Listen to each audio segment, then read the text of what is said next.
इनके लबे रंगी की निछावर थी कि जिसने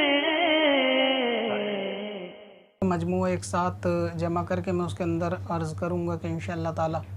जो ख़ास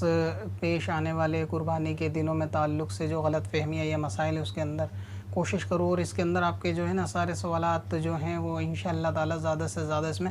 हल हो जाएंगे। सबसे पहले बात करें कुर्बानी के वजूब की, यानी कि इसके वाजिब होने की,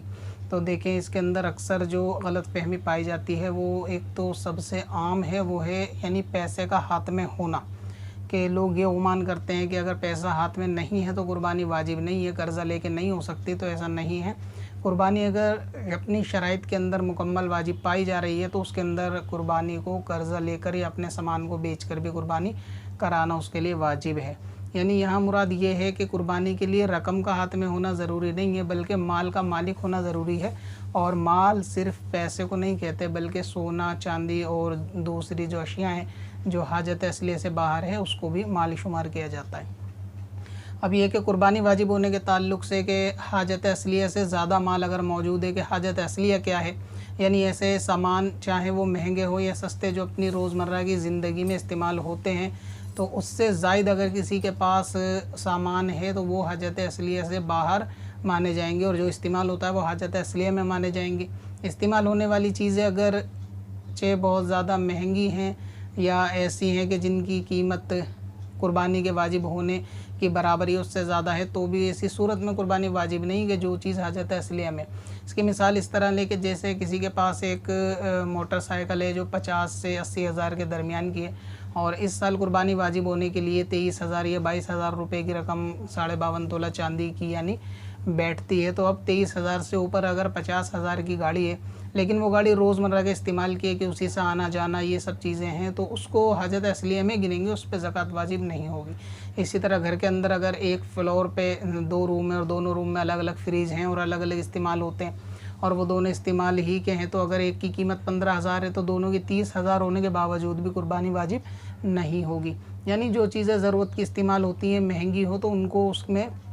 शामिल नहीं किया जाएगा। और अगर कोई ऐसी चीज़ है कि जो अपनी ज़रूरत की नहीं है लेकिन उसको इन फ्यूचर प्लानिंग जो है ना रख रखा है सेव करके, या इसी तरीके से उसका मकसद भी यही है कि उससे नफ़ा उठाया जा रहा है यानी रकम के एतबार से, तो ऐसी सूरत में वो हाजत असलिया से बाहर माना जाएगा। मिसाल के तौर पे ऐसे लें कि किसी शख्स के पास एक मकान है, अब उसकी कीमत 50 लाख रुपए भी है और वो उसको बरतता है, उसमें इसे रहता है, उसे इस्तेमाल करता है, तो इस सूरत में उस पर कुर्बानी इस मकान को लेकर वाजिब नहीं हो सकती, दूसरी शराइत अगर ना पाई जाए कि ये उसके हाजत असलिया में शामिल हैं। हाँ, अगर उसके पास कोई ऐसा मकान उसके अलावा भी उसने एक रख रखा है या खाली ज़मीन वगैरह प्लॉट ले रखा है कि वो उसके इस्तेमाल का नहीं है, लेकिन उन्होंने इन फ्यूचर अपने मतलब मुस्तकबिल को महफूज करने के लिए उसको रख रखा है, तो ऐसी सूरत में उस मकान की कीमत अगर इतनी बैठती है कि हाजत असलिया यानी कुर्बानी के वाजिब होने की शराइत में है, तो फिर उस सूरत में उसको कुर्बानी करवानी पड़ेगी। तो ये तो कुर्बानी के वाजिब होने के ताल्लुक़ से है कि जिसके पास 52.5 तोला चांदी या इतनी रकम की मिकदार उसके पास सामान या पैसा मौजूद है तो उस पर कुर्बानी वाजिब होती है। एक और सबसे अहम चीज़ ये होती है कि ये रकम पाया जाना कुर्बानी के दिनों में ज़रूरी है, ये भी बहुत ख़ास चीज़ है। यानी कुर्बानी के दिनों में यानी 10, 11, 12 अगर इन 3 दिनों में ये इस माल का मालिक पाया गया तो इस पर कुर्बानी जो है वो वाजिब होगी और कुर्बानी इसको करवानी पड़ेगी। कुर्बानी के अलावा हाजत असलिया के मुतालिक बयान मैंने कर दिया कि हाजत असलिया में क्या कि जो ज़रूरत की बाहर अंदर की चीज़ें हैं, ज़रूरत के अंदर दाखिल हैं, उसके बाहर जो भी चीज़ होगी वो हाजत असलिया से बाहर मानी जाएगी, तो उन चीज़ों का जो है ना हिसाब लगाया जाएगा। अमूमन ये होता है कि रकम हाथ में ना होने की सूरत में ज़ेवरों के ऊपर ध्यान नहीं होता, तो 52.5 तोला चांदी या उसकी रकम की बराबर 1 तोला सोना मिकदार पूरी अक्सर कर देता है। यानी जिसके पास 1 तोला सोना और उसके पे थोड़ी रकम या चांदी है, तो इन सब को मिलाकर 52.5 तोला चांदी की रकम अगर मिलती है, यानी आधा किलो चांदी से थोड़ा ऊपर, तो इस सूरत में भी उस पर कुर्बानी वाजिब होगी। अब रहा ये कि अगर उसके पास माल नहीं है या उस वक्त पैसे नहीं हैं तो उसको कर्ज़ा लेने के बाद भी कुर्बानी करानी पड़ेगी। ये जो कहा जाता है कि कर्ज़े से माल फारिग होना चाहिए, इससे मुराद वो है कि माल अगर किसी के ऊपर देन है कर्ज़े का और वो कर्ज़ा देने के बाद उस पर इतना माल नहीं बचेगा तो कुर्बानी माफ़ होगी। लेकिन अगर इस पर इतना माल है और पैसे नहीं है तो इसको कुर्बानी कर्ज़ा लेकर भी वाजिब होगी। यानी वहाँ कर्ज़ा लेने देने के अलग अहकाम है, लेकिन आवाम ये समझती है कि कर्ज़ वाले पे कुर्बानी नहीं होती, लिहाजा मेरे पास तो माल नहीं है, अब मैं कर्ज़ा लूँगा तो कर्ज़ा लेके कुर्बानी नहीं हो सकती। ये सोचना ये गलत है। इसी तरीके से उधार भी लेकर करे, सामान फ़रोख्त करके करे। एक जो आवाम में सबसे ज़्यादा ख़ास जो यानी कमी पाई जाती है वो ये कि ज़ेवर जो होते हैं शादी से मुतालिक, उसके बारे में भी अक्सर देखा सुना जाता है और लोग सवाल भी करते हैं कि जो ज़ेवर शादी के लिए किसी लड़की के लिए घर वाले जोड़ के रखते हैं तो अक्सर देखा जाता है कि उस पर भी कुर्बानी वो लोग नहीं कराते। यानी वो ज़ेवर इतने के होते हैं कि 52.5 तोला चांदी से ज़्यादा की मिल्कियत होती है वो, तो उसको इसलिए रखते हैं कि वो फ़लाँ की शादी के लिए है तो इसके अंदर अभी कुर्बानी की नीयत नहीं है और ऐसा नहीं है, तो इसकी भी कोई मतलब असल नहीं है। अगर जो शख्स के पास ये माल मौजूद है और 10, 11, 12 चांद की यानी ज़िलहिज्जा ये कुर्बानी के दिनों में, कुर्बानी के अय्याम में ये चीज़ इसके पास पाई गई है, इसके माल का मालिक पाया गया, तो शादी से पहले इस माल के होने की वजह से भी कुर्बानी जो है वो वाजिब हो जाएगी। तो इसलिए कुर्बानी के अंदर ऐसा नहीं है कि अगर जो ज़ेवर शादी के लिए जोड़ के रखेगा उसको जोड़ा नहीं जाएगा। ज़कात और कुर्बानी में एक अहम चीज़ ये है कि ज़कात के अंदर 1 साल का गुज़रना और दूसरी शर्तें पाई जाती हैं कि चलें 1 साल का गुज़रना भी नहीं हुआ, उसके अंदर पहले ही शादी कर लेंगे तो एक अलग मसला है। लेकिन कुर्बानी के अंदर ऐसा नहीं है कि 1 साल का गुज़रना ज़रूरी हो, बल्कि अगर ख़ास 10 तारीख़ में अगर कुर्बानी के दिन में इसके ऊपर माल आ गया इतना कि इस पर कुर्बानी वाजिब हो गई तो अब इसको फ़ौरन तो कराना उसी दिन वाजिब नहीं है, लेकिन 10, 11, 12 में इसको कुर्बानी कराना वाजिब है। हाँ, अगर किसी शख्स पे 10 तारीख़ को माल आया यानी वो साहिब निसाब हो गया कुर्बानी कराने के लायक और 10 के बाद 11 को फिर वो दोबारा फ़कीर हो गया यानी माल चला गया तो उस पर कुर्बानी नहीं बाकी रही। लेकिन अगर किसी पे 10 में 11 में माल नहीं था और आखिरी तारीख़ यानी 12 मगरिब से पहले उसके पास माल आ गया, गनी हो गया, तो अब वह ये सोच के कुर्बानी को तर्क नहीं कर सकता कि अब कुर्बानी के जो हैं वो दिन चले गए, तो वो कुर्बानी उसको उस वक्त भी कराना यानी आखिरी वक्त में माल का मालिक होगा तो कुर्बानी उस वक्त भी कराना वाजिब है। इसमें ऐसा नहीं है कि साल का गुजरने के बाद ही कुर्बानी करेगा, तो अक्सर ज़ेवर वगैरह के अंदर ऐसा मामला नहीं होता।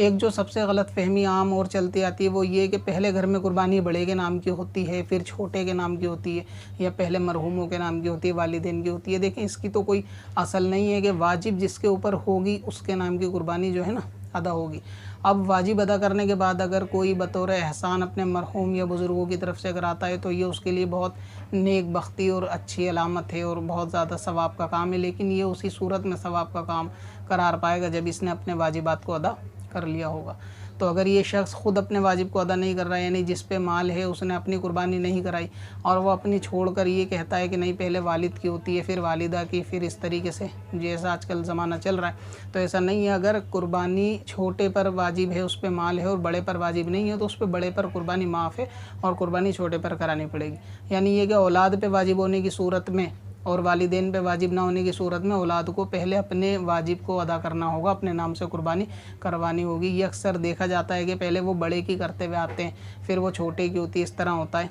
ये एक सबसे बड़ी गलत फहमी है जिसको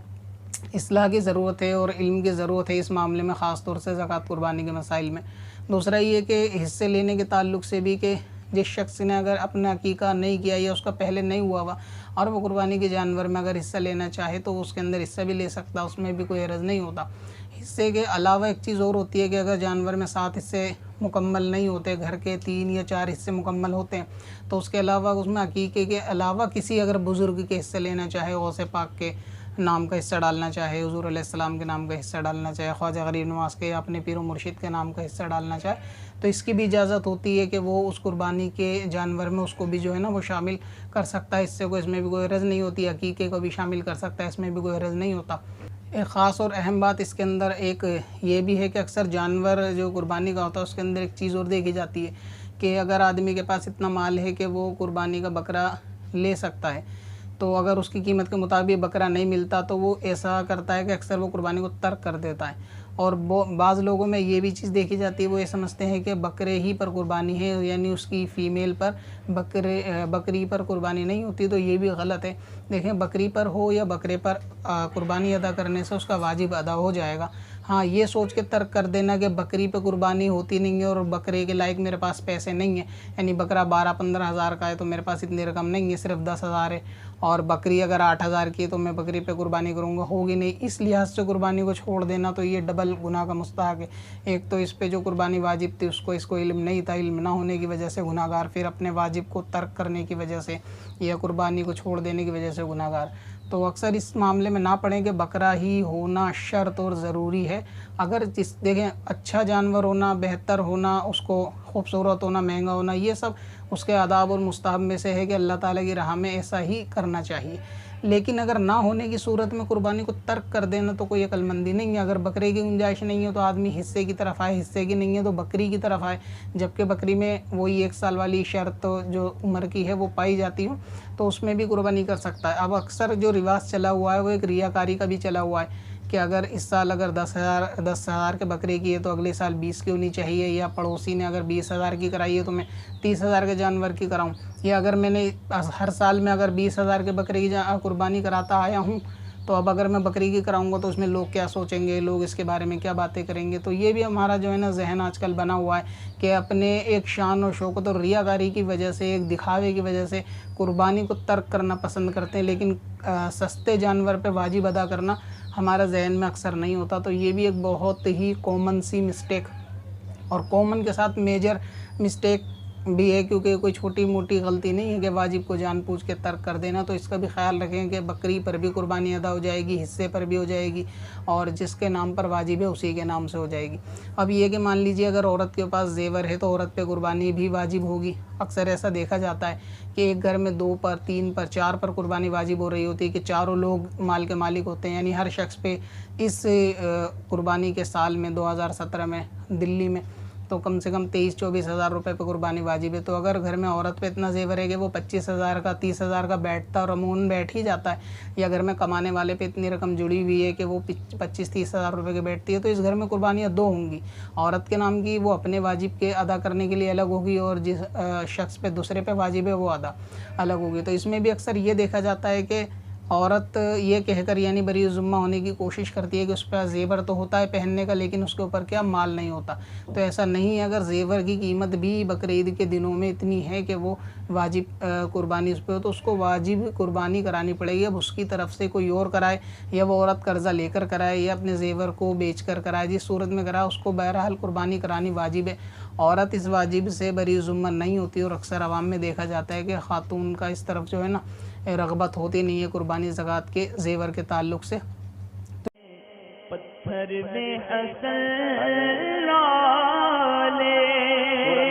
पुरनवार